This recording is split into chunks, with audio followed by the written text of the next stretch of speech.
Forster may mga cryptic post patungkol sa manipulation at kawalan ng accountability.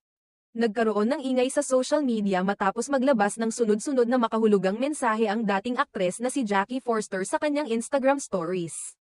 Ayon sa mga netizen, tila may pinapatamaan si Jackie, at hindi nila mapigilan ang magtanong kung para kanino nga ba ang kanyang mga pinakawalang salita patungkol sa umano'y manipulasyon, at sa taong tila walang kakayahang akuin ang sariling pagkukulang. When someone realizes they can no longer manipulate you, they rewrite the story to protect themselves.